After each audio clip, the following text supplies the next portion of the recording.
en las condiciones económicas, las mejoras sociales, una reducción en la brecha entre los más ricos y los más pobres en los países que se van a mencionar hoy día.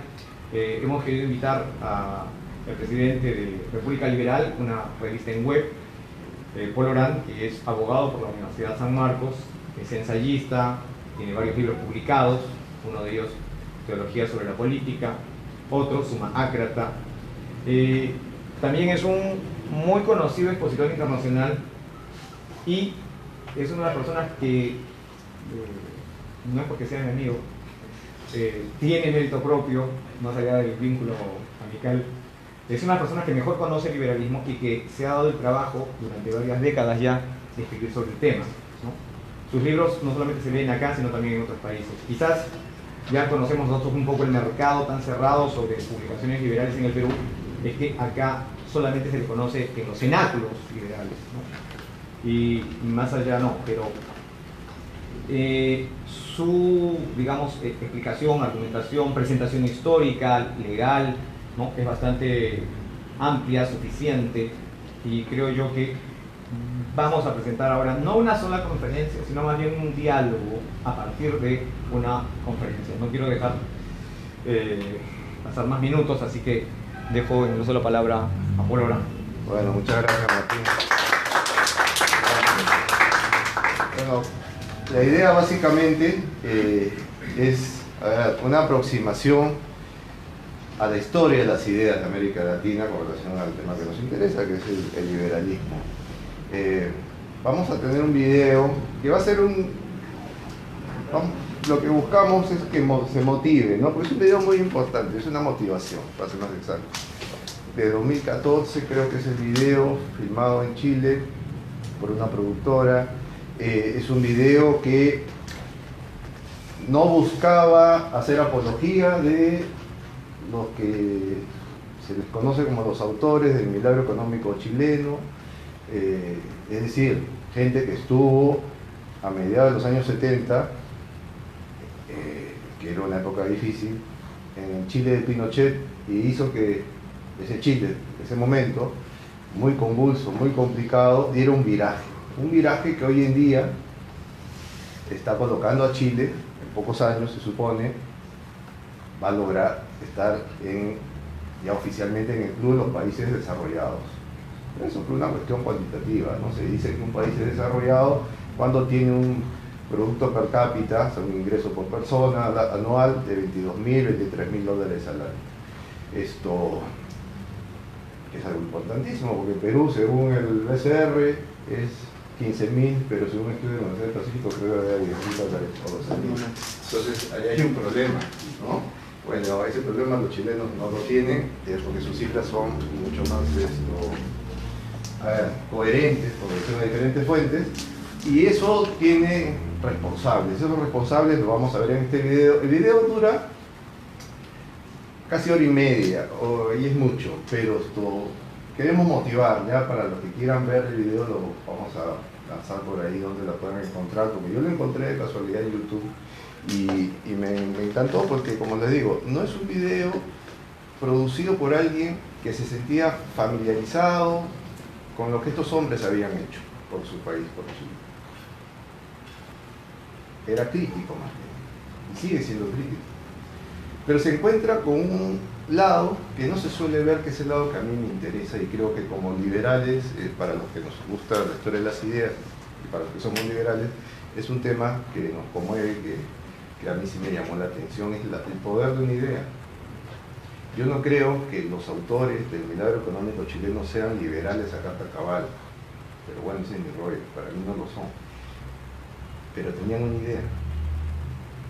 Y la idea que tenían es que una sociedad solo se desarrolla si es que se deja que los mercados sean los que tengan la iniciativa, es decir, los agentes privados, que la gente tenga derechos individuales, que tenga ejercicio de propiedad privada, seguridad en los contratos también, ¿no? Y libre circulación de personas, de mercancías y punto. Para que eso exista tienes que tener un esquema institucional que respete tus libertades patrimoniales a carta cabal, y un sistema de justicia medianamente eficiente. O casualidad, justo es Chile. Hoy día sabemos cuál es nuestro sistema de justicia. Esto siempre lo hemos sabido, pero hoy día ya tenemos las pruebas de por qué no funciona. Un amigo abogado, que es litigante importante, decía, si nosotros llegamos a tener la cuarta parte del prestigio que tiene la justicia chilena, entramos en una dimensión interesantísima. Es decir, ni siquiera tenemos esa cuarta parte. Y tampoco es que Chile sea la maravilla, pero en América Latina, de lejos, tiene un sistema de respeto de propiedad privada, de contratos, de derechos individuales, que no se conoce en otras zonas de la región. Ese es uno. Ese es con relación al video. Y otro punto, pero que engarza perfectamente, es el caso de Guatemala. Que ahí ya no hablamos de hombres, que uno pueda sospechar sobre su liberalismo, sino sí hay una institucionalidad desde el punto de vista de las ideas, que es una universidad, la Universidad Francisco Marroquín. Así que voy a dar, con el motivo de esta primera media hora de video que vamos a pasar, y a partir de ahí ya voy a intervenir para dar algunas luces al respecto. Y como decía Martín, lo interesante aquí es si ustedes puedan preguntar, porque eso es lo más rico, ¿no? Si hay preguntas sería interesantísimo, porque lo que busco aquí es básicamente incidir, les repito, en la importancia de las ideas. Y eso quiero que lo tengan muy presente. Aquí no es una cuestión de que estoy a favor de Pinochet o no, para mí eso es baladí, eso se queda en la calle. Aquí vamos a hablar básicamente de la importancia de cómo las ideas pueden hacer que una sociedad pueda mejorar su suerte o al inverso, ¿no? Así que esto, bueno, vamos a pasar el video, esto no sé si está listo, yo lo dejo y...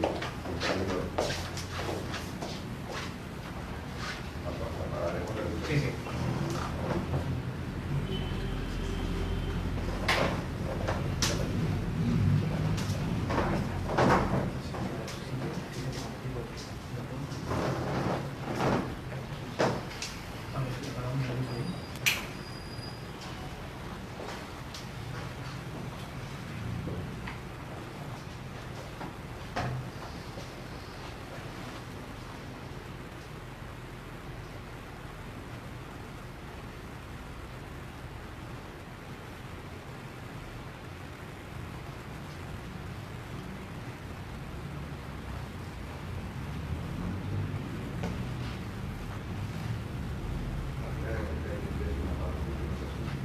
Por si acaso una parte está en inglés con subtítulos.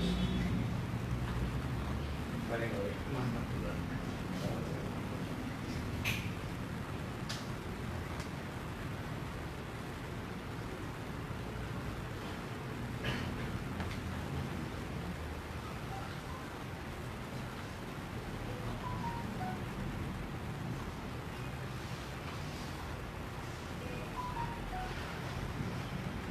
Un favor, si pueden su celular y pónganlos en silencioso.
Lo corres nomás y lo sincronizamos.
¿Qué pasó?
Sí.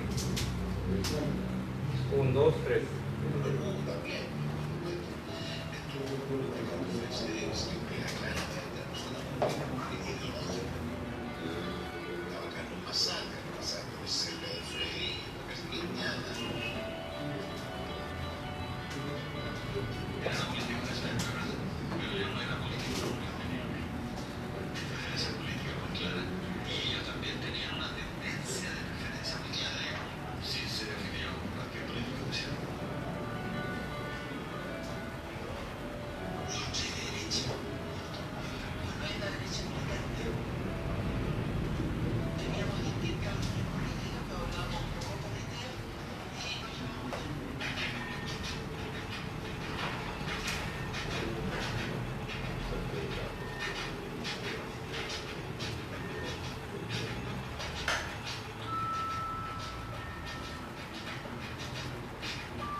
Ya, bueno, con todas las deficiencias técnicas del caso, lo que se ha intentado es ver esta parte, que es el lado, para mí, principal. Lo espectacular es todo lo demás que viene en la biografía de estos autores, ¿no? Si bien los años, estas personas, el año 56, deciden, como grupo de amigos, porque eran eso, o de compañeros, o de discípulos, ¿no? Compañeros de estudio, deciden irse a Estados Unidos, básicamente a Chicago, a experimentar algo nuevo, ¿no? Que es un posgrado. En esa época los posgrados no son como hoy día casi común, ¿no? Realmente una minoría de minorías hacían un estudio de posgrado fuera. Hasta nuestra generación, ¿no? Ha sido así. Después ya ha sido habitual, ¿no? Hoy día no se entiende estudios universitarios sin maestría, ¿no? Y ya si quieres hacer doctorado después, ¿no? Pero hasta los 90 eso no era tan claro, y en los 50, como es el caso, eso era de muy pocos. Año 56 deciden irse, año 58 regresan a su país, ese es Chile. Pero aquí vamos a intentar extender un poco el esquema. ¿Qué sucedía en otras partes? Por eso puse Guatemala. En Guatemala ocurría lo mismo.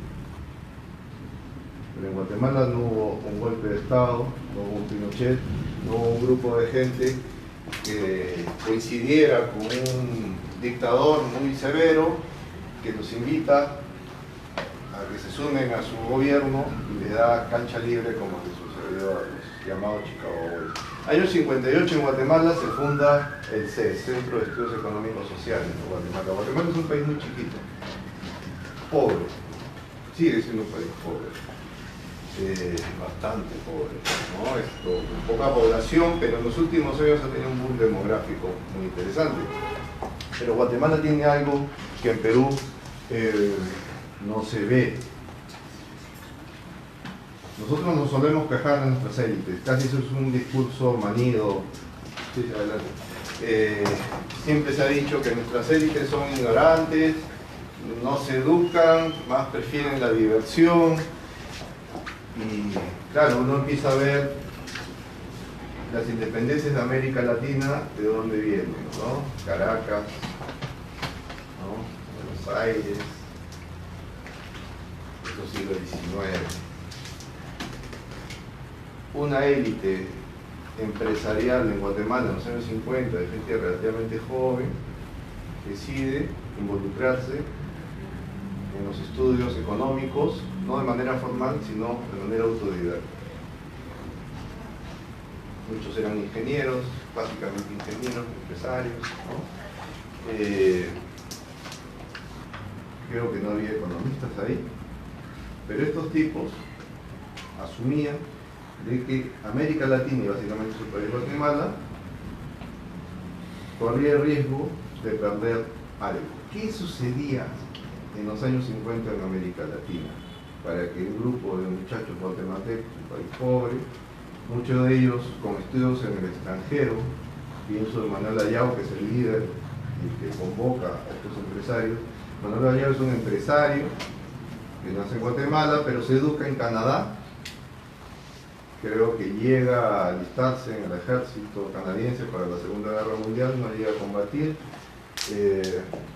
Regresa a Guatemala, pero con lo mismo se va a Estados Unidos a seguir estudiando. Y hace empresa en Guatemala y en Estados Unidos, muy rico, ¿no? ¿Qué sucede en los años 50?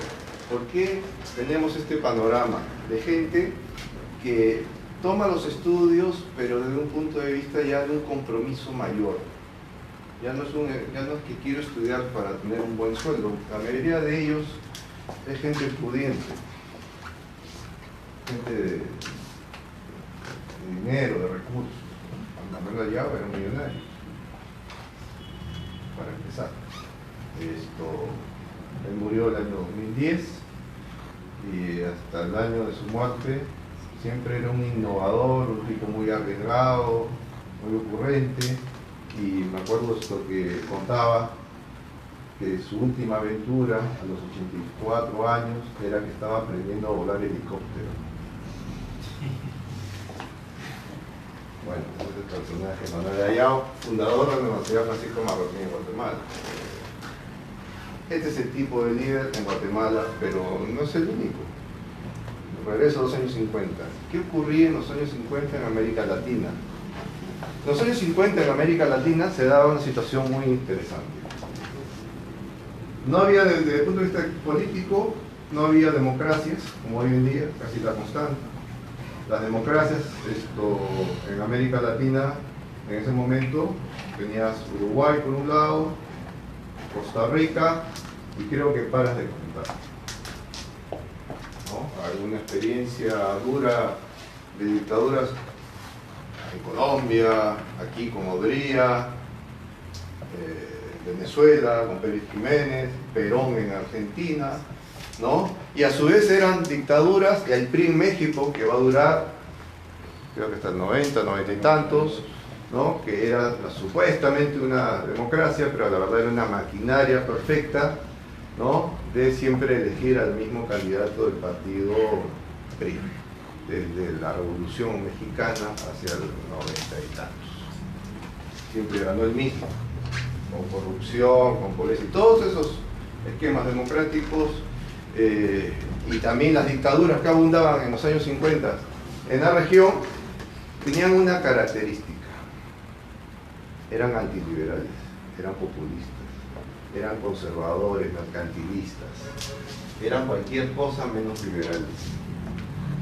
Sin embargo, en América Latina en los años 50 había habido un boom de las exportaciones de materias primas severo, y muchos países, incluido el nuestro, se habían beneficiado económicamente. Y había un auge de la economía como no se veía hacía mucho tiempo en América Latina. El caso peruano, por ejemplo, En los años 50 fue una sociedad interesante desde el punto de vista que crecía, y el Perú no crecía a ese nivel desde comienzo del siglo XX, con la República Aristocrática. Pero ¿cuál es la diferencia? La República Aristocrática era mucho más abierta al mundo, los años 50 eran medianamente abiertos. La República Aristocrática, con ese mote que le puso Basadre, era una democracia de una élite, es verdad, pero se jugaba a respetar el Estado de Derecho. Se elegía presidentes, es cierto que lo elegía una minoría, pero se jugaba a eso, porque después no se tuvo nada de eso. Se tuvo dictadura pura y dura. Y no había Estado de Derecho, obviamente. Y ese fue el patrón en América Latina. Entonces, estas personas, en los años 50, coinciden con el pensamiento de un hombre que es un peruano, que va a tener mucha influencia en su momento, y que hoy en día es totalmente olvidado, desconocido. Hacia los años 50, creo que exactamente desde el mismo año 55 56, Diana Wade es un libro que se va a escribir en inglés y que va a romper el escenario ideológico en América Latina. En castellano se llama La Gran Estafa el libro. El autor, un peruano, Eudosio Rabinas. En uno de sus libros, el ensayista cubano Montaner señala que cuando él era muy muchacho, 12, 13 años, en vísperas de la Revolución Cubana, del año 59, él lee el libro en Habana, lee La Gran Estafa en Habana, y eso lo vacunó contra lo que ya se venía venir, lo que significaba Fidel Castro y sus barbudos. Es decir, el libro de Rabines tiene un impacto intelectual muy grande en ese momento. ¿Y qué es lo que decía ese libro? Es que miren, él decía, Rabines decía, América Latina está en un proceso de capitalización como no lo tiene hace muchos años. Hay crecimiento económico, hay cierto nivel de prosperidad, pero no es una economía libre, es una economía mercantilista, tiene ciertos nichos de libertad, se respeta propiedad privada, sí, pero no para todos, porque hay un esquema de justicia que solo beneficia a una minoría, es totalmente arbitraria. Y el otro punto es la gran cantidad de gobiernos dictatoriales que hay en la región. Y lo que él denunciaba es que si no se cura esos problemas, si es que no se apuesta por un esquema realmente de respeto a derechos individuales, de respeto a una economía más abierta, un esquema institucional realmente constitucional, ¿no? Elemental, sin ser muy finos en el análisis, simplemente respeto a derechos, o jugar a respetar derechos, por lo menos hacer el intento. Si no se va por esa vía, vamos a tener un problema. ¿Y cuál es el problema? La avanzada de esquemas ideológicos totalmente contrarios a la propiedad privada, al Estado de Derecho, a derechos individuales. Es lo mismo que van a ver estos hombres. Y es el motivo por el cual en Chile, estos llamados posteriormente Chicago Boys, van a involucrarse casi en una cruzada personal. No es una institución aquí. Es un grupo de personas que se van a hacer amigos, van a cultivar una amistad muy fuerte, y se vio en esta primera parte del video, en los Estados Unidos. Pero aquí estamos hablando de años 56, 57 y 58. Y en Guatemala, como le digo, exactamente es el mismo panorama. La Universidad Francisco Marroquín se funda en el año 71, empieza a funcionar el 72, es decir, hace 46 años. Este tipo de discurso, tanto de los que van a recibir formación económica en la Universidad de Chicago, como los guatemaltecos que van a ser autodidactas, porque realmente se reunían a leer ciertos libros, y básicamente los libros de Louis von Mises, que todavía estaba vivo, como es La Acción Humana, por ejemplo. Para mí, y ese fue el motivo de la conversación que tuve con Martín y que motivó esta conferencia, o esta pequeña charla, es cómo es posible que una idea que supuestamente es fundacional en nuestra república sea a su vez casi subversiva, fue contra novedosa, hasta tan novedosa que para muchos es vista hasta con peligro. ¿Y cuál es el peligro de respetar derechos individuales, abrir los mercados, de respetar la propiedad? Es porque nuestras repúblicas supuestamente se fundaron bajo un liberalismo que no iba por esa senda. Y eso es lo novedoso. El siglo XIX, se supone, según uno agarra cualquier libro, el liberalismo está de moda en todo el mundo.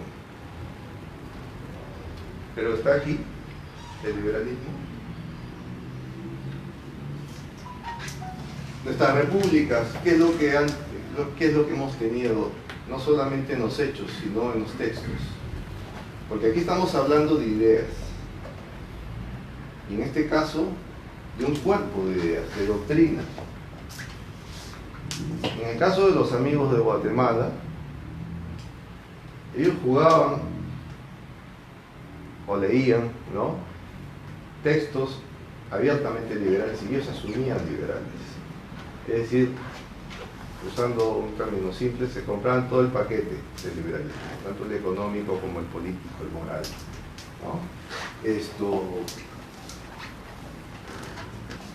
En el Perú hemos tenido personajes así, yo mencionaba a Rabines. Pedro Beltrán, puede ser.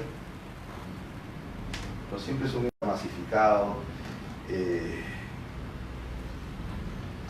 Y otras maneras de acceder al conocimiento hoy en día, ya no solamente la universidad es un referente, ¿no? Y ese referente hasta hace muy poco tenía un peso hasta político y social muy grande, ¿no?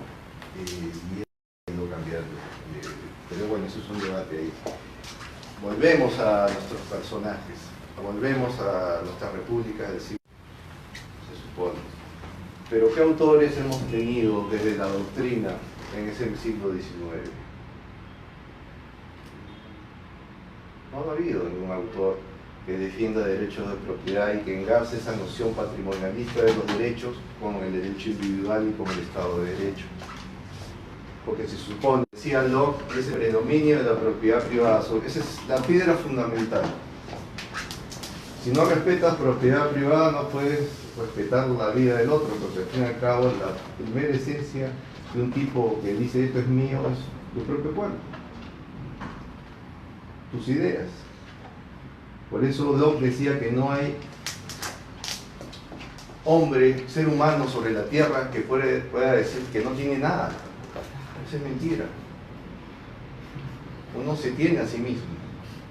Por eso uno puede al fin y al cabo negociar su conocimiento, su saber, pero también su ignorancia, o simplemente su fuerza de trabajo. Es el primer origen, la visión más elemental de lo que asumimos como propiedad. Pero en América Latina hemos tenido ese esquema desde el comienzo. Obviamente no. Nuestros esquemas políticos en los años 20 y algo de los 30. Argentina tuvo la influencia nuevamente de determinadas situaciones, a pesar de todos los problemas que tuvo con las dictaduras, de plasmar en la realidad. Y esa constitución va a hacer que Argentina logra un viraje radical. Ese viraje radical va a hacer que Argentina logre estar entre los 5 países más ricos del mundo hace 100 años. Argentina va a inaugurar su metro antes que el metro de París. Creo que en 1910 ya tenía metro de París todavía, o estaba cerca, pero Argentina le va a ganar. ¿Nosotros tenemos metro? Todavía. Esa es la diferencia entre un país rico, ¿no?, y un país que está en vías. Porque seguimos siendo pobres, pero a diferencia del Perú que nos tocó vivir luego 46 años, y el Perú que viven ustedes, que es un Perú con todos los defectos que se tiene, como que hay una manera de ver un futuro mejor. En los años 80 y comienzos de los 90, eso mejor solamente estaba en los libros, no existía. No había manera, la gente huía. Si vemos a los venezolanos huyendo de su país llegando por aquí, cuando los peruanos huían, ¿no? Entonces, Alberdi en Argentina logra un cambio. Y nuevamente, son ideas las que generan ese cambio. Chile es interesante porque son amigos, son compañeros de universidad que deciden contribuir con su nación desde la universidad. Pero lo curioso es que nadie les hace caso. Y está en el video. Para quienes quieran abundar, veanlo completo. Nadie los hace caso. Serán unos loquitos radicales que van a hablar de economías, de libre mercado y demás. Ahora, ellos son solo economistas.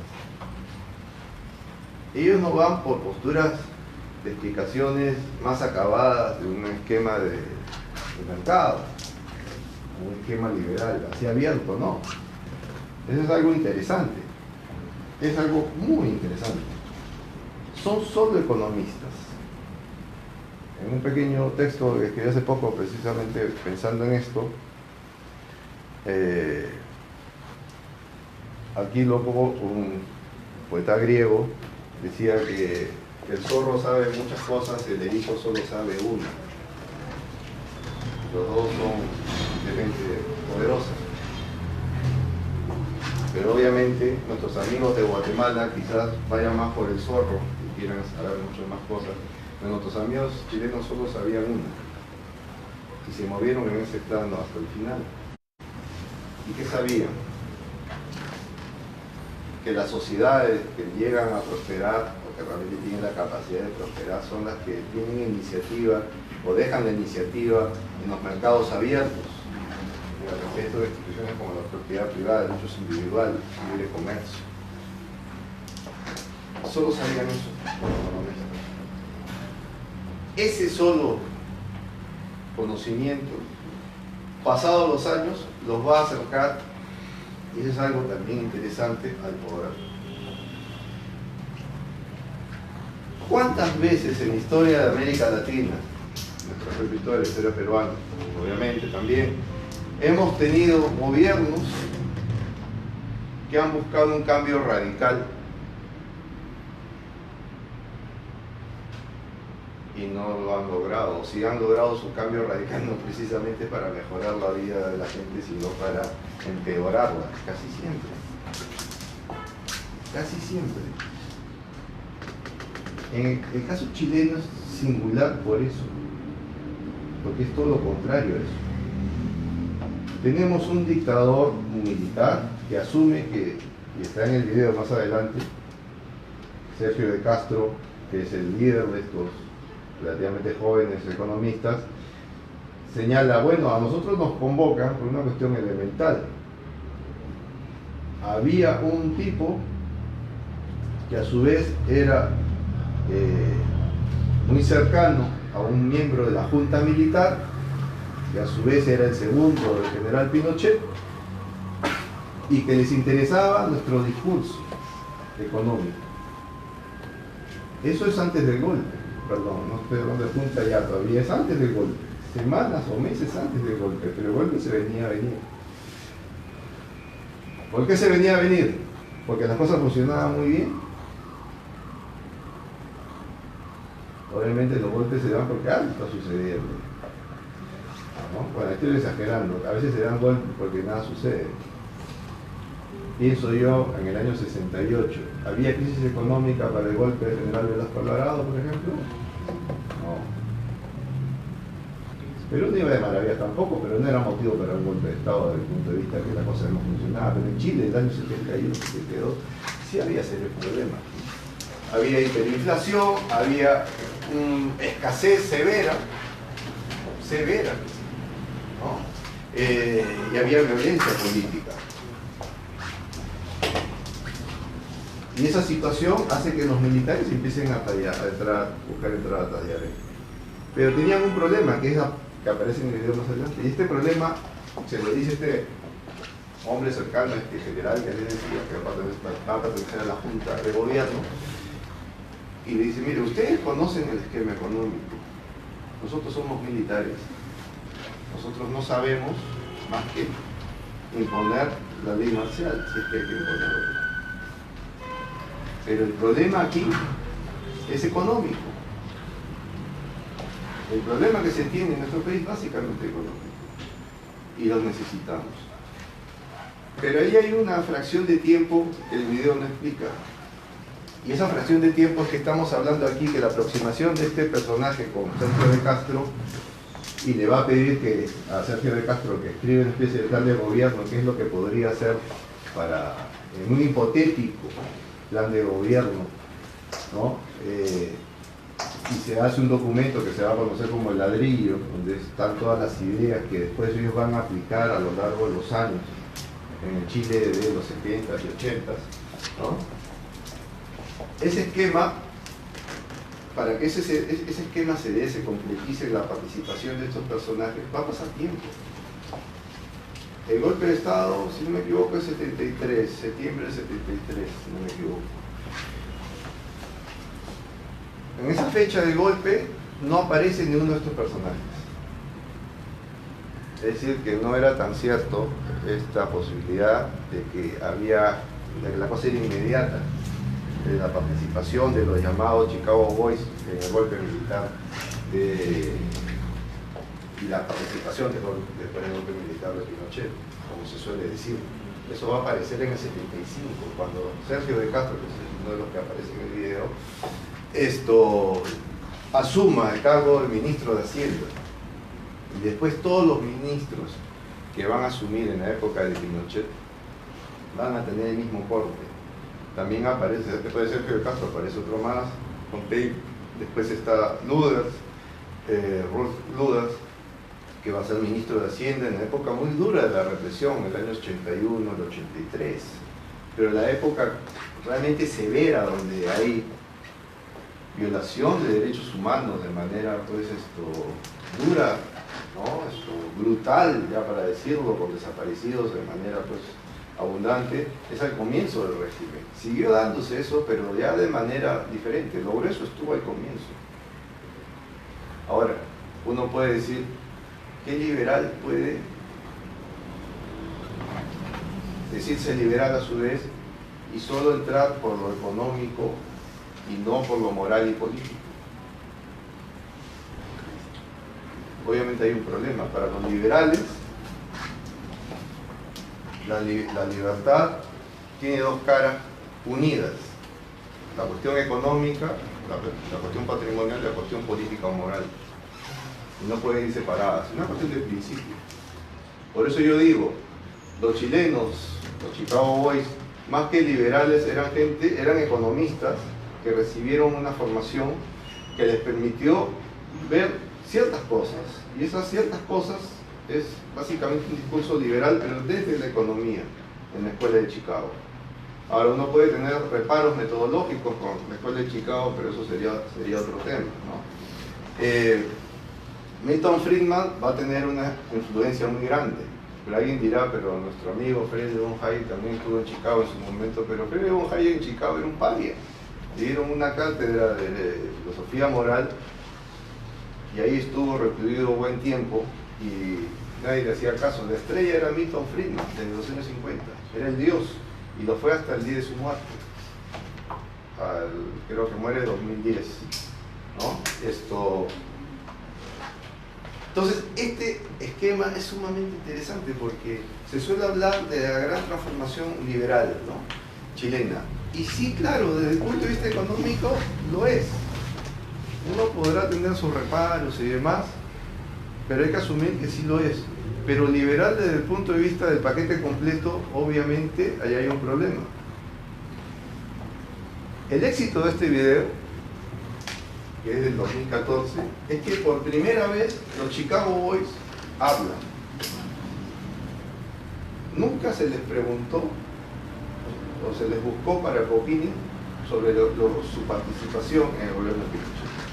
Siempre abundaron los libros, los videos, los documentos donde supuestamente ellos tenían una opinión y demás. No, nunca opinaron hasta este video. Eso es lo valioso como documento histórico. Hay una entrevista, aquí no figura, hay una entrevista que le hacen a la productora en CNN, es una mujer, no recuerdo el nombre, y le dice ¿Y qué le pareció esta actitud de estos hombres de querer confesarse, ¿no? ¿Qué es lo que más le llamó la atención? Dice, lo que más me llamó la atención, dice la productora, es que por primera vez se les pregunta su opinión.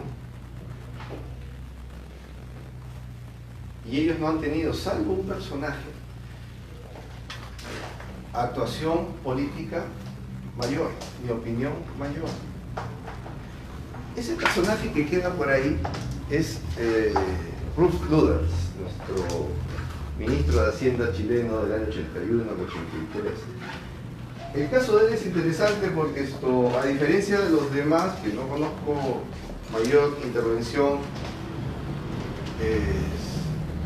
Ruth Luthers en los últimos años es un hombre hoy en día que tiene más de 80 años, creo que tiene 83, una cosa así. A mí me tocó compartir algún evento con él y yo no sabía quién era. Yo vi a un chileno, sabía que había sido alumno de Milton Friedman, hasta ahí. Estaba muy distraído, hasta que vi este video. Y lo vi. Y después revisando para esta pequeña charla, me encuentro que en los últimos años él sí aparece en diferentes entrevistas, actividades, estas actividades que yo compartí, estaba él, por ejemplo, donde se reivindica un liberalismo más allá de la economía. Pero ya es un hombre mayor y hay algo interesante. Ellos participan en una dictadura obviamente severa y como economistas no tienen la vocación de dialogar con la gente. Simplemente se les llama para aplicar un plan y punto, y lo hacen.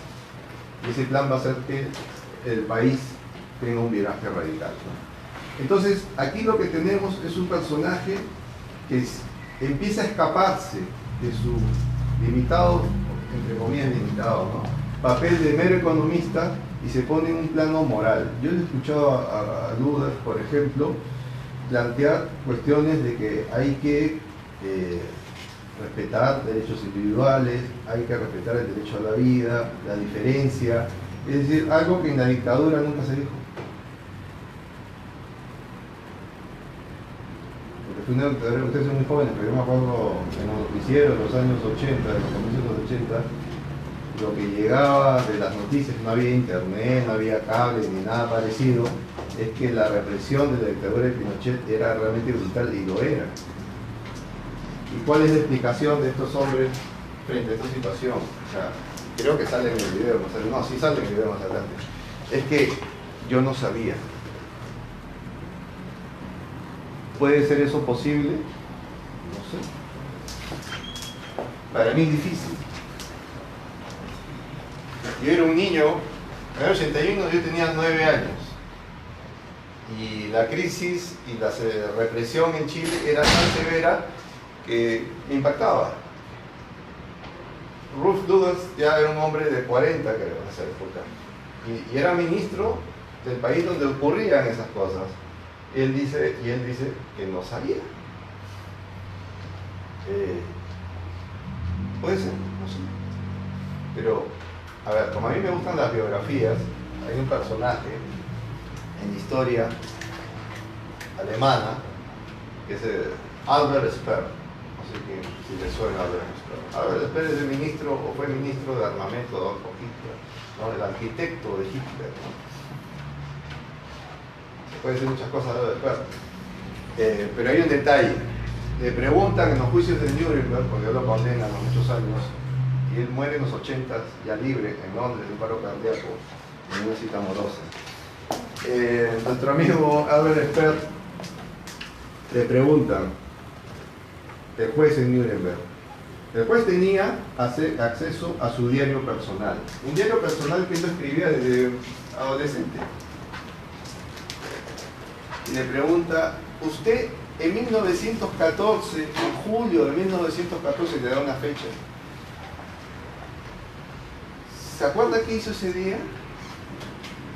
Porque en su diario no aparece nada. No aparece nada ni ese día, ni antes, ni 15 días después. Y cuando vuelve a escribir, escribe sobre cosas intrascendentes. ¿Se acuerdan ustedes? ¿No? ¿Qué había ocurrido en 1914 en julio? Empezaba la Primera Guerra Mundial. Y el tipo no está enterado. ¿Puede ser? Puede ser. Pero lo veo muy difícil. Pero a lo que voy, yo creo que, por ejemplo, personajes como Ludas hoy en día tendrían un viraje distinto porque tienen una visión más moral del tema, ¿no? A pesar de ese tipo de respuestas, yo no sé. Ese yo no sé en un liberal es difícil porque al fin y al cabo sí tiene un impacto, ¿no? Su relación moral, política con los hechos. Guatemala, el otro esquema, no tenemos mucho tiempo. Guatemala no tenía ni un buen lado económico. Las ideas liberales desde ese punto de vista están en una universidad y algunos individuos, ¿no? Pero obviamente la presencia de una universidad liberal, que es una cosa rarísima en el mundo, que está desde los años 50 como una institución pequeña de investigadores, básicamente empresarios, que quisieron a su vez en un momento determinado fundar un periódico para influir y generar opinión pública, ¿no? Mira lo que buscaban, y al final creyeron que eso mismo podría tener más éxito si es que fundaban una universidad. Es decir, la idea era cambiar la opinión pública. No era llegar al poder para cambiarlo todo. Y uno de los principios liberales es la discusión, es convencer al otro pacíficamente, no imponer ideas, no violentar al otro para decir algo que yo pienso, es convencer. Por eso a veces somos muy aburridos, ¿no? Y buscamos las cosas a largo plazo porque buscamos que la opinión pública cambie su paradigma de ideas. Y algunos dirán, pero eso es largo plazo, pero en el caso guatemalteco, Guatemala sigue siendo pobre, ¿no? Claro, ha mejorado mucho, pero también ha tenido una guerra civil de 36 años, pero guerra civil de verdad, no terrorismo, que se quiere decir, aquí algunos dicen que ha sido guerra civil y demás, ¿no? Y dudamos y nos asustamos cuando alguien dice eso. Allá hubo guerra civil de verdad, con ejército uniformado y con la otra parte también uniformada peleando. Esa es guerra civil, ¿no? Y Guatemala sigue ahí, pero tiene una universidad que es una cosa rara en el mundo, que busca difundir ideas. En el caso chileno no hay nada parecido, pero es un Chile que es totalmente diferente. Y que es un Chile que a partir de ese cambio de paradigmas tiene otro norte, tiene otra manera de ver las cosas. Es un Chile que al estar en un nivel de progreso constante durante muchos años, ha tenido un cambio social totalmente, que lo ha llevado hasta hoy en día. Se supone que el gobierno de Piñera ya podría darse que Chile pueda llegar al club del país desarrollado o de los países desarrollados, ¿no? Tú me dices, Martín. Entonces, esos dos ejemplos son interesantes porque a su vez se me reivindican como liberales, pero la verdad, como les he ofrecido, son bastante diferentes. Son bastante diferentes. Y a lo que voy es que el impacto de las ideas es lo que a mí me interesa en este tipo de videos, este tipo de experiencias. Cómo la puedan tratar, cómo un grupo de individuos pueda tratar determinada idea, es infinito. Lo importante es que aquí hay un cambio de paradigma. ¿Cuándo empieza a cambiar el Perú, por ejemplo, en los últimos años? Quizás esto les pueda parecer elíptico a muchos de ustedes que son muy jóvenes, pero en los años 80 se dio estatización de la banca, un intento. El Perú tenía terrorismo, tenía un Estado hipercentralista, hiperconcentrador en materia económica. Pensar en adquirir productos del exterior era imposible, las importaciones prohibidas. No es como hoy en día que entras, ¿no?, y te compras el producto que quieres a $1 en China y te llega por correo. Ese país en los 80 no existía. Un dato puede ser, para que se más o menos se imaginen. Ahora tú quieres un celular, vas a la esquina y te lo compras. Ya en esa época no había celulares, o sea, solamente había una compañía estatal de teléfono. Tú pagabas tu teléfono al cash, te costaba carísimo. Lo comprabas. ¿Sabes cuándo te lo entregaban? En 2 años. Te quedas corto, en 20 años. Y lo estabas comprando al contado. Sí, era carísimo. Eso Era carísimo y te demorabas 20 años porque todo dependía si había línea, sí. que alguien tenía que, ¿no?, como morir para entrar otro. Y es algo que no se puede creer hoy en día. O sea, hoy en día vas, te compras tu celular y se acabó. Se acabó. El plan que sea, lo que quieras, ¿no? Pero tienes manera de comunicarte hoy en día. En ese momento no. Entonces, ¿cuándo es que el Perú empieza a cambiar? El Perú empieza a cambiar cuando ocurre este intento de estatización de la banca, y ahí se da un sacudón severo. Severo.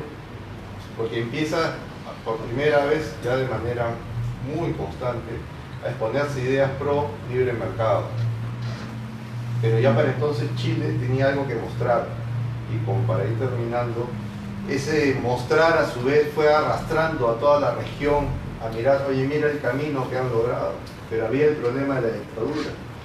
Entonces la paradoja, o no sé, paradoja, pero bueno, el problema serio es que si es que los mercados pueden abrirse por decisión ciudadana, en sentido de un consenso, de que asumimos de que debemos respetar derechos de propiedad, contratos y abrirnos al mundo, o tiene que venir una mano fuerte e imponer eso. Y eso lo dejo como discusión. En el caso peruano, para ir terminando, felizmente se dio quizás una mezcla de los dos. Fujimori entró con un discurso totalmente intervencionista, antiliberal incluso, e hizo todo lo contrario. Pero también tuvo su pequeño amague autoritario, que es su pequeña fracción de poder absoluto, del 92, que se da el golpe, al 95. Y después la gente lo eligió, pero claro, hubo un halo autocrático que es innegable. Pero nuevamente la sociedad empieza a cambiar, y no por una decisión desde el poder, ¿no? O sea, los peruanos habíamos sufrido en carne propia todos los efectos contrarios a una sociedad libre. Pero eso también se dio en el resto de la región. El problema es que no todos actuaban de manera, a ver, como los chilenos o como liberales intelectuales que, ¿no?, ven las cosas casi, ¿no?, completas, como los zorros que lo saben todo. Eso no hemos tenido, felizmente, porque eso de los zorros que lo saben todo también es un peligro, ¿no? Entonces, a lo que voy, y ahí voy terminando, es que ese esquema de paradoja entre sociedad en América Latina, en sociedad que logra la libertad, pero a su vez tiene como pecado original, como llamó Piñera, al esquema de tener un Pinochet, quizás se puede entender de alguna manera, y ahí termino de verdad. En América Latina, la constante no ha sido precisamente las democracias. En América Latina, las constantes han sido las dictaduras, de izquierdas y derechas. Y si ha habido democracias, han sido democracias antiliberales, abiertamente antiliberales. Más bien en los últimos años lo que hemos tenido sí ha sido un amague distinto. Hoy día es raro tener dictaduras, pero no precisamente tenemos gobiernos liberales, pero tampoco voy a decir que están en un lado totalmente antiliberal. Cuando ocurre un esquema totalmente antiliberal, salta lo de Venezuela con Chávez, o salta lo de Correa en su momento en Ecuador, o lo de Evo Morales. Y lo demás podemos discutir, pero el panorama es totalmente distinto. O sea, las cosas no son blanco y negro, a eso quiero decir, ¿no? Así que bueno, muchas gracias por su atención. Yo lo que he querido es tratar de dar un panorama a partir de este motivo del video, y sobre todo incidir en la importancia de las ideas, ¿no? ¿Qué peso tienen las ideas? Y para mí sí tienen un peso muy grande, ¿no? Si hay preguntas, o comentarios, sería mejor. Muchas gracias.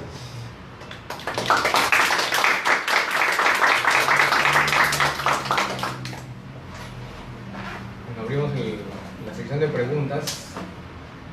Si tienen alguna pregunta puntual, alguna pregunta, otra, dos, ¿Alguien más? Atrás, estoy. Tres preguntas. Ok, les vamos a pedir a los que dan las preguntas que se acerquen hacia adelante. ¿Dónde estás tú ubicado para que puedan aprovecharnos la...? No, está bien, está bien. Tú estás... Ok. Sí. Lo que sí, si pueden hacer, creo, por ejemplo, las tres preguntas juntas. Y... como quieran, ¿no? Sí, mejor así. Las preguntas primero y luego la respuesta.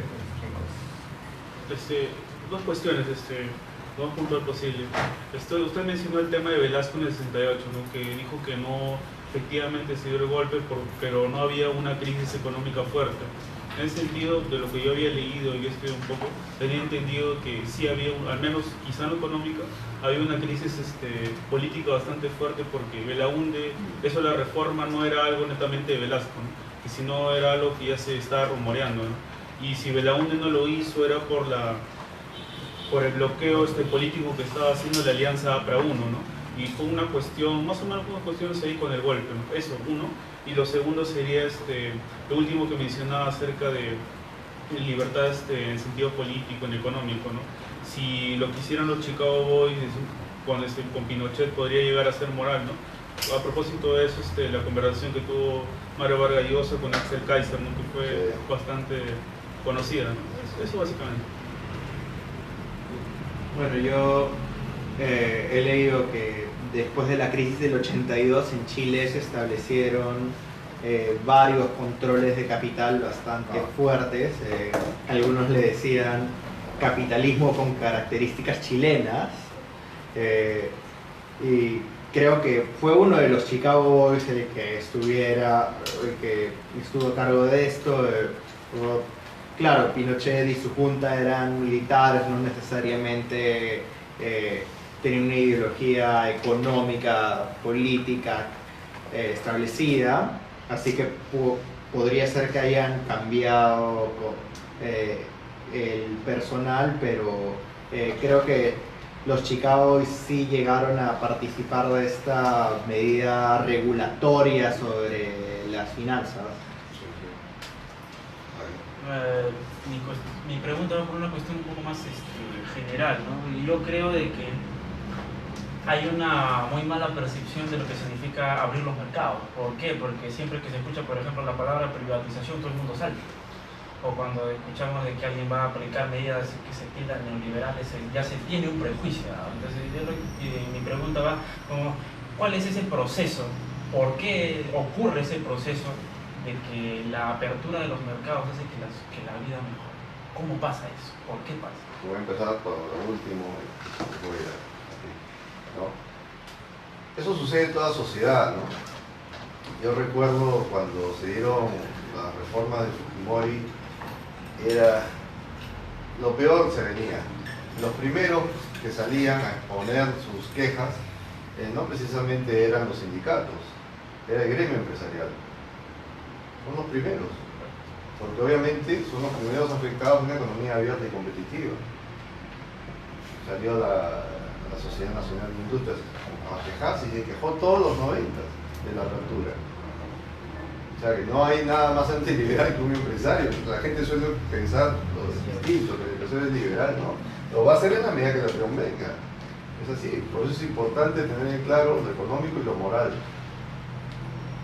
¿no? En lo que dices es cierto, por eso hacía la tingencia de la escuela de Chicago, ¿no? Y lo de Friedman. Friedman no es mi preferido desde el punto de vista liberal, ¿no? Lo que ocurrió en Chile, obviamente, fue una apertura, ¿no?, a los Chicago, y los Chicago para mí es dirigismo capitalista, podríamos llamarle, pero dirigismo al fin y al cabo, es decir, lo que hacía que era manejar el paradigma de economía perfecta, por ejemplo, ¿no? Es decir, no como un proceso. Y como gobierno fuerte intentaron generar incentivos. Las FP se crean en Chile. Es cierto que las FP, a diferencia de Perú, se elimina el Estado o la AFP o el Fondo de Pensiones Estatales y solo se queda la AFP. Pero también es una manera dirigista de asumir la economía. Porque obligas a la gente a participar de un negocio privado. Claro, dirán, pero es un negocio privado, al fin y al cabo no necesitamos más negocio. Claro, necesitamos más negocio, pero no así. No usar el poder para beneficiar a empresarios. que los empresarios hagan su tarea, pero que no usen el poder para eso, que no me obliguen a mí a participar de un negocio de un tercero, no usen la ley para beneficiar a terceros. Y eso quedó claro en Chile, claro. Y eso la izquierda en Chile, ¿no?, tiene razón cuando ataca el modelo, pero claro, es ejemplo de Chicago. Por eso decía que hablar de Chicago ya es un tema aparte, ¿no? Porque como liberal yo no me afilio a Chicago, pero tiene sus méritos también. Y eso fue lo que nos tocó en América Latina, básicamente en Chile, que a su vez va a tener un espejo muy grande en nuestra realidad. Hernán Vigi, por ejemplo, que fue ministro de Economía chileno estrella en los años 80, va a tener una presencia muy grande en Perú, siempre va a estar en los 90 aquí, viniendo y apadrinando las reformas de inicio de los 90. Iba a dar conferencias, iba a estar con Bolonia, ¿no?, que es realmente el padre de lo que vivimos en Perú, ¿no? Y siempre ha sido Chile el referente. Bolonia es otro caso, es un tipo que era economista básicamente. Lo conocen como liberal muchos.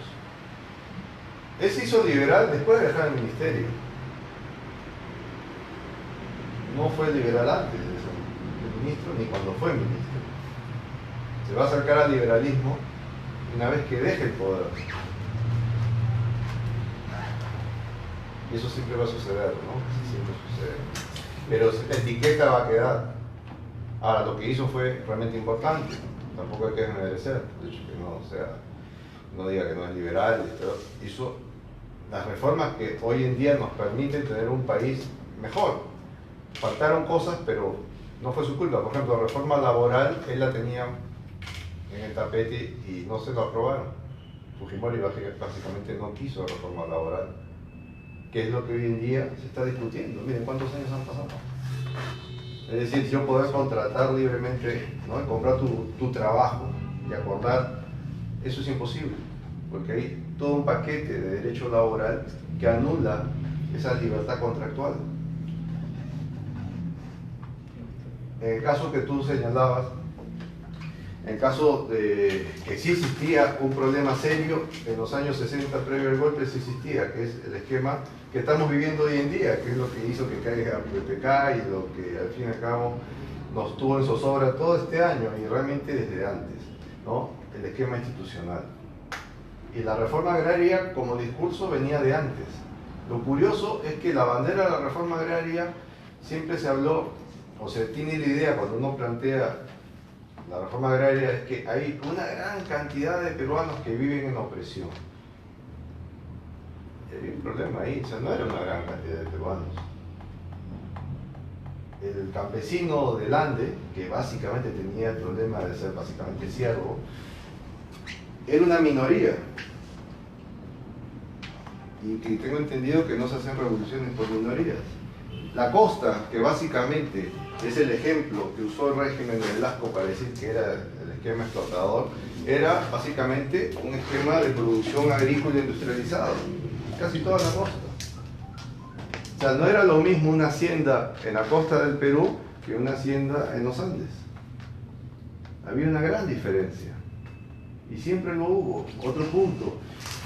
No es que la gente viva en los Andes sufriendo al gamonal ¿no?, y al hacendado y se quede ahí siendo torturado diariamente. Hubo migración durante décadas. Los procesos de migración empiezan en los años 20, de manera severa, y de manera muy fuerte a partir de los 40. Ese es el libro de Matos Mar, por ejemplo, ¿no?, de Orden Popular. Y esa es la continuación que va a tener con Hernando de Soto. La gente se desplaza. En los años 60, cuando un tipo llamado Julio César Mechich va a intentar trepar a los Andes para hacer la revolución y después lo va a hacer ya participando como Sendero Luminoso, llega a la Puna a liberar a sus indios. Eran indios imaginarios, ya sería tiempo que los indios habían llegado a las ciudades. Iba a encontrar poca gente ahí. Pues la gente, si te sientes mal, mira cuánto han caminado los venezolanos para venir por acá. Algunos se quedarán, sí, los más ancianos, ¿no?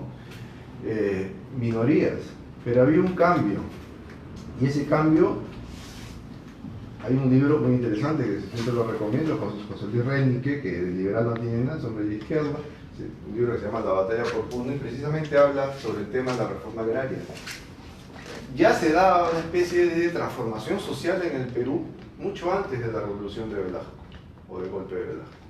Es decir, ya la gente, el migrante, la gente que venía del Ande, había transformado su realidad, abandonando los campos, las punas desiertas, y empezar a conquistar la ciudad.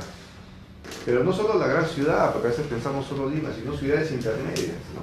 Chimbote, zonas distintas, ¿no? Que no son ni Arequipa, ni Lima, ni Trujillo, ¿no? Pero nace Chimbote y nacen otros tipos de concentraciones urbanas, que es a partir de estos migrantes, ¿no?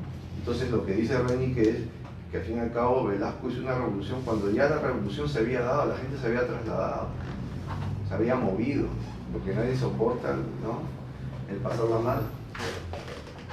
Entonces, sí había un problema serio institucional, pero esos motivos que se daban con relación a la reforma agraria y demás es totalmente indiscutible, ¿no? Y cito a Reinique porque precisamente es un hombre de izquierda, ¿no? Y pone eso en el tapete. No sé si había otra pregunta más. En el tema de lo moral acerca de como una convivencia entre el liberalismo político y el liberalismo económico, ¿no? A propósito de lo que iba a pasar la conversación entre Llosa y Kaiser, que se había ofendido. Sí, yo creo que la verdad eso fue, no le costaba nada a Vargas Llosa contestar eso, pero bueno, él tomó una actitud, bueno, muy de él. La pregunta de Kaiser puede haber sido bastante intencionada, pero lo cierto es que si tienes una dictadura, o mejor dicho, tienes un panorama de varias dictaduras en la región, como en ese momento, en los años 70, dictaduras en todas partes, aquí también, ¿no? Y si tienes que escoger, que es la pregunta, el tenor de la pregunta de Axel, ¿no? ¿Qué escoges? ¿La menos mala o la peor? Era así de simple. Y no quiso contestar eso, bueno. Cuando Raymond Aron, que es uno de los héroes intelectuales liberales de Mario Vargas Llosa, de su libro de las tribus, creo que se llama, además de la tribu, ¿no? Él dice que Aron es uno de sus mentores. Aron dice que si tengo que escoger en América Latina, cuando Aron habla de América Latina, dice América Latina está plagada de dictaduras, ¿no? Y si tengo que escoger, no tengo ningún problema en escoger esa dictadura extranjera de Chile. Porque de todas que son un desastre, esta apunta a algo menos desastroso. Entonces, ¿se podría decir que un liberal en lo ético sería utilitarista? No estoy diciendo eso, solamente estoy describiendo un hecho. Porque el utilitario te puede llevar a muchas posturas, precisamente porque lo que buscas es inmediatez, lo que buscas es sacar provecho en la medida de lo posible, que es totalmente legítimo, ¿no? Pero básicamente los liberales actúan en base al principio. El principio cuál es defender la libertad lo más posible. Y no siempre eso es útil. Lamentablemente, hay que escoger. Y si uno se asume como liberal, actúa por principio. Pero me puede ser muy útil, a ver, voy a ser duro, siendo un puto. Porque voy a ganar dinero, voy a tener bien, ¿no? Por aquí, por allá. Pero al fin y al cabo, voy a depender de otros. Es cuestión de escoger. Pero lo liberal siempre se mueve en una cuestión básicamente de principios. Que no es moralina, es simplemente privilegiar el ser libre, lo individual. Y esa visión de lo individual, de la libertad, no es una cuestión etérea. Somos libres en la medida que podemos actuar, que podemos ofrecer nuestras fuerzas de trabajo. El puto también lo hace. ¿Ah? ¿Cuál es el puto? Pues la libertad total. ¿Ya? Pero lo que se busca es básicamente defender principios de convivencia pacífica, de respeto al otro, ya no solamente con relación a su propiedad, sino al respeto más íntegro, ¿no? El ruido, ¿no? La paz social, no agredir, no solamente el no robar es no agredir, ¿no? Hay mil maneras de agredir.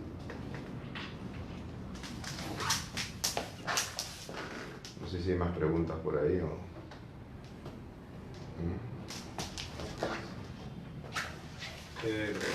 ¿Alguna otra pregunta? Tú mencionaste, me tomo una pregunta yo. Tú mencionaste que en Guatemala la situación no se comparaba con Chile por la cuestión de la guerra civil, ¿no? Sin embargo, el trabajo que se ha estado haciendo en Guatemala, que también es basado en el trabajo de las ideas, la batalla ideológica, ¿qué impacto consideras tú que ha tenido o que está teniendo? Y me atrevo yo a creer que no es solamente en Guatemala, sino hacia el resto de América Latina, ¿no? ¿Cómo el proyecto de Manuel Ayau ha logrado quizás generar una corriente o afianzar una corriente que de alguna forma comenzó a surgir en algunos lugares de América Latina? Sí, es interesante porque, a ver, que empresarios se hayan juntado, se hayan puesto de acuerdo para una aventura intelectual sí es rarísimo. No solo en América Latina, en cualquier lugar, ¿no? Además porque son ellos los que manejan la universidad. Y cuando la universidad no tiene recursos, porque los recursos salen de las pensiones y hay un vacío de fondos, sale del bolsillo de los dueños de la universidad, que son los empresarios. Ellos llenan con su dinero ese vacío. Es sumamente interesante. Y que tiene un impacto, yo creo que sí, lo que pasa es que nos gusta, o sea, lo espectacular siempre pues, nos llama la atención. Lo de Chicago Boys es espectacular por toda la épica que pueda haber, por toda la discusión, ¿no?, que pueda suscitar el haber estado en una dictadura, pero que hubiera pasado si hubieran estado otros y no ellos, con otras ideas. Claro, comparado con eso, lo de Guatemala es un bostezo desde ese punto de vista, pero sí tiene un impacto grande, en ciertas decisiones. Yo me acuerdo hasta hace unos años, en materia de telecomunicaciones, de apertura del mercado de telecomunicaciones, fueron graduados de la Universidad Francisco Marroquí los que estuvieron presentes en eso, y no sabemos sus nombres. Seguramente en Guatemala sí se sabrá uno de los nombres que intervinieron, pero y así con otros puntos. Además, la universidad en sí es un referente, totalmente identificada con el pensamiento liberal, ¿no? Es una universidad de excelencia. Yo le hacía la salvedad, la diferencia de las élites con relación a lo que es Guatemala y Perú, ¿no?, que había quedado vacío ahí. En Guatemala la élite, la gente pudiente, busca educarse bien. No solamente hacer la forma de estar educado, no solamente la formalidad, sino que realmente tú ves en esa universidad, que es un ejemplo, gente pudiente, pero también gente sin recursos que es admitida a la universidad a través de becas, que logran un nivel de excelencia. Ese tipo de universidad en Perú no se conoce, incluso en las universidades de élite. Puedo sacar de ahí a la Universidad del Pacífico, por ejemplo, que podría ser, ¿no? Pero claro, es una universidad diferente, pero podría ser. Pero en Guatemala, la marroquí, desde ese punto de vista, no es la única. Hay otras que no serán liberales, pero tienen el mismo tenor, que es muy interesante. Es el nivel en el cual la élite, ¿no?, busca tener lo mejor en su propio país, ¿no?, y lo logra. Y uno se da cuenta con la conversación con los estudiantes, ¿no?, un nivel superior. La universidad lo que busca ahí es esto, sin hacer propaganda, no tengo nada que ver con eso, es buscar que siempre los mejores de los colegios puedan acceder, de los mejores colegios del país a la universidad, ¿no? Y eso es interesante, porque la idea básicamente ¿qué es que las decisiones políticas, que ese es el motivo de la fundación de la universidad, siempre surgen de grupos, ¿no?, minoritarios, de las élites. Siempre es así, en todas partes. En Cuba, o sea, en todas partes es igual, o con mayor razón en Cuba, ¿no? En las sociedades más abiertas, eso obviamente está claro. Entonces, lo que se busca es capturar o atraer, esa es la palabra, atraer a la mayor cantidad de gente que pueda provenir de esas élites para tener la mejor formación posible. Eso es algo que se ve en el acto, ¿no? es algo muy interesante. Yo aquí en Perú no he visto nada parecido y en la región, o sea, lo de la Universidad Francisco Marroquín es una cosa singularísima a tener en cuenta. Yo creo que no es replicable de paso, ¿no? Porque es muy difícil. Porque el liderazgo de su fundador es increíble. Todo eso surge porque un hombre convence a sus amigos empresarios a involucrarse en esta aventura. Y era un hombre realmente líder, con una capacidad de convencimiento, además un tipo muy curioso, con grandes lecturas sobre el tema, ¿no? Es un tipo de personaje que no es que uno lo encuentra en la esquina fácilmente y a cualquiera, no es así.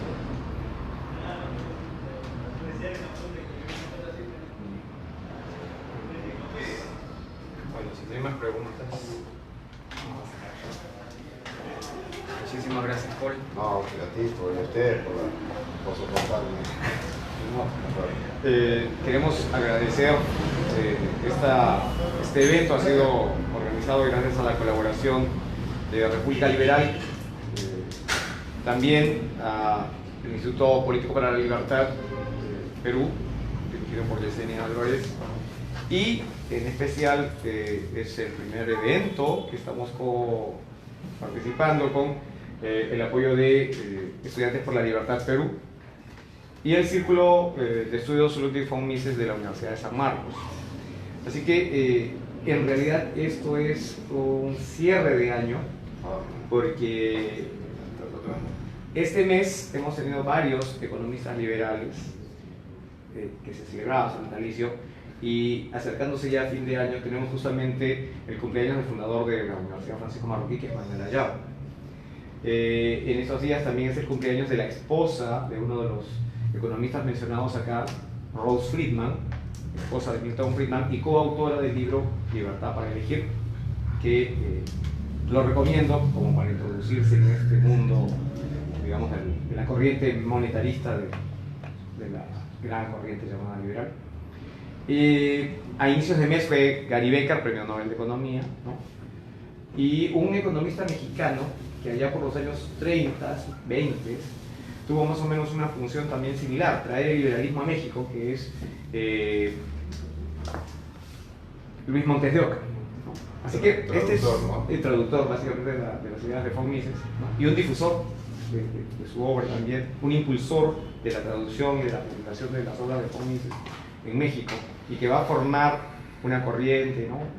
Él no es un liberal, digamos, pleno, el liberalismo ha ido, o los liberales van tomando en base al contexto, a las condiciones y circunstancias, a veces perspectivas, ¿no? Y acciones, y también la limitación de la propia opinión pública, de la decisión política, ¿no?